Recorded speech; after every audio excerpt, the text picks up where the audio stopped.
माता कुंती के 5 पुत्र थे, जिनमें युधिष्ठिर, भीम, अर्जुन, नकुल एवं सहदेव। नकुल और सहदेव कुंती की सौतन माद्री के पुत्र थे, लेकिन कुंती का एक और पुत्र था। वो था महापराक्रमी कर्ण, जिसे कुंती ने जन्म के समय ही त्याग दिया था। कुंती धर्मपरायण नारी थी, जो सदैव सेवा और पुण्य के कार्य करती थी।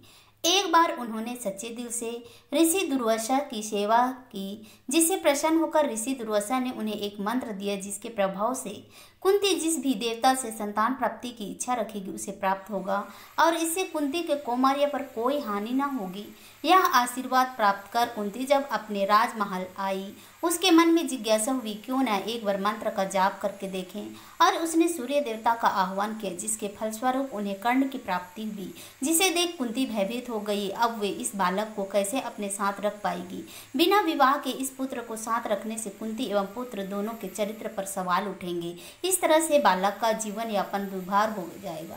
अतः वे कठोर मन से कर्ण को त्यागने का निर्णय लेती है। कई वर्षों बाद कर्ण जब युवा होता है, दुर्भाग्यवश उसकी मित्रता दुर्योधन से हो जाती है, और वे महाभारत के इस प्रचंड युद्ध में अपने ही सगे भाइयों के विरुद्ध लड़ता है। लेकिन फिर भी कुंती यह सच अपने अन्य 5 पुत्रों से कह नहीं पाती, जिसके फलस्वरूप कर्ण अर्जुन के हाथों वीर गति को प्राप्त होता है। जिसकी खबर मिलने पर कुंती दौड़ते हुए रण क्षेत्र में आती है और युधिष्ठिर से कर्ण का अंतिम संस्कार करने कहती है, जिस पर कर्ण कुंती से इसका कारण पूछते हैं। जब कुंती सभी को पूरा सच बताती है, जिससे दुखी होकर युधिष्ठिर अपनी माता कुंती को श्राप देते हैं कि जिस सत्य को छिपाने से भाई के हाथों भाई की मृत्यु हुई, ऐसे सत्य कभी कोई नारी जाति अपने भीतर छिपा नहीं पाएगी।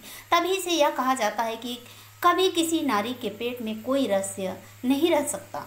आशा करती हूँ दोस्तों आप लोगों को ये कहानी पसंद आई होगी। कहानी पसंद आई तो कहानी को लाइक कीजिए, शेयर कीजिए, कमेंट कीजिए। ऐसी कहानी सुनने के लिए प्लीज़ हमारे चैनल को सब्सक्राइब